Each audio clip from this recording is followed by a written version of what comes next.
What we're going to talk about today is a little bit about how to incorporate HDRI or high dynamic range imagery into the Unity interface. So those of you who are doing options 2 or 3 for the final project might be really interested on this current process. So I've gone ahead and loaded my model into Unity, and I have a specular, a normal, and a color map all provided into the scene. So you can see I have everything where I need it to be.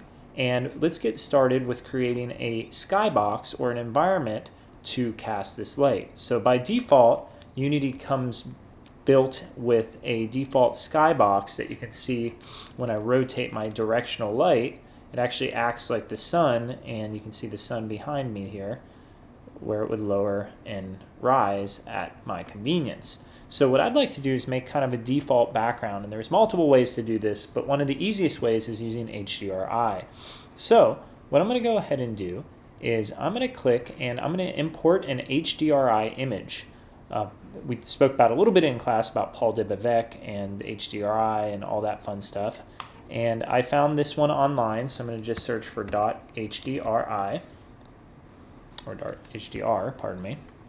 I'm going to scroll down and just kind of navigate to my image of choice. So I have a few here that I really dig. I like this forest, so I'm going to go ahead and import that, and it comes in as an image. Now, this is a pretty easy process. Essentially, you have to do a few things. To start, you click on the image you just imported, and in the inspector, go to texture type and change that texture to a cube map. And when you have a cube map, you go ahead and hit apply, and that's the first step at creating your brand new dome or sky box that you're going to be replacing the current sky with.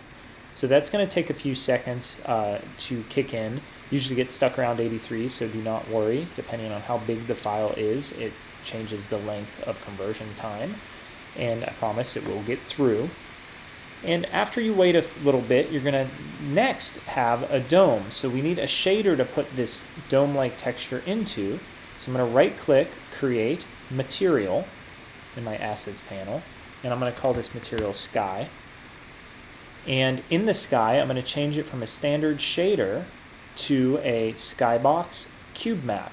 You can also do procedural if you want to make your own color version of this. We're going to stick with cube maps because when we create a cube map, it gives us a slot to drag our converted texture into. And again, that's going to take a few seconds. And the final step would be to go to lighting, and you have an option in the lighting tab. And if you don't have this tab, simply go to Window, Lighting, and drag it and drop it into your kind of interface here.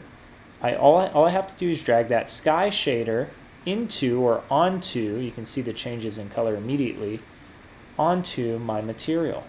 And there you go. I can also drag it right onto the word skybox. And at this point, I still have my directional light, but it's not really powered like a sun. I can turn down the intensity, and I have a really nice shaded image that looks like it's in this environment, and all sorts of fun stuff basically are happening with it. So that's how you do your skybox within Maya. Now, there are other options, especially if you're doing option 3, in which you can kind of convert your image and make it a little bit more appeasing to the eye. So we're going to get into that right now. To do this, it's not very hard, but you're going to right-click and you're going to do Import Package. And I'm going to go ahead and import this environment package, or pardon me, this effects package right here under effects, and I'm going to run that through and give it a few seconds. And this is going to give us a lot of cool camera effects to put on our scene. So after I import that, give it a few seconds again. Nothing ever happens quickly. You have to have some patience with it, but I definitely promise you it will pay off. I'll give it a few seconds here. Almost done. There we go. I'm going to select my main camera, and you can see right now my camera preview and my perspective camera do not currently line up, and I kind of want them to line up. So what I'm going to do is go to Game Object, Align with View, And you can see now my cameras align with one another. So the next big step that I have to take is I'm going to go back to my inspector and select my camera, and I'm going to add a component. Now by installing those assets, those effects assets, it gives me a image effects folder. And in this folder you have things such as occlusion, fog, camera settings like blur and depth of field, or vignettes. And let's go ahead and add a vignette. And we'll play with this in a second here. And to get this to actually look like what you want, you would have to hit typically the play key. And then you can see when I'm playing it back, I'm getting some nice results. I also just like to go to the game panel, and this way I don't waste all the memory of adding things to it. So a couple of things I do is add maybe that image effect. Let's add a camera, maybe like a depth of field. That's a little blurry, but we'll have to play with the settings. So you can see our depth of field, our focus is a little off. So maybe I want to just focus on the grenade itself. That's looking pretty good. Getting a little bit of artifacting in the top corner. So again, just gotta kind of play with these and visualize what you have. That's gonna be really good. Cool.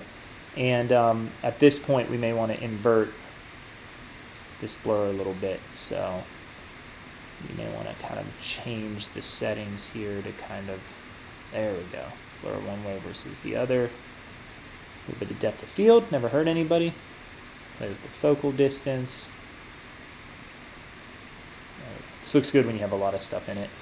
And we could even add crazier components. We could do color adjustments in here if we'd like, curves. We can do fish eyes and twirls. I don't suggest that. That's getting a little much. Blooms and flares. So if I add a bloom, what that's going to do is if I go into the bloom script, it's going to just, if I had a light with that was casting a strong highlight, it will actually add a bit of bloom to it. To remove these, you simply right click and say remove component. And to maximize this for your screen grab in option 3, you go to right click on the word game. It has a little Pac-Man guy. Hit maximize. And then you can hold Command Shift 4, take your picture, and through the magic of television, you can now take this into Photoshop and continue to do some post-effect work. But you can see it's a rather nice render, and we have some work to do, and obviously we'd have to add the assignment parameters, but it gives you a good idea on how to quickly get a skybox working in your Unity file. Thanks guys, and I will see you next time.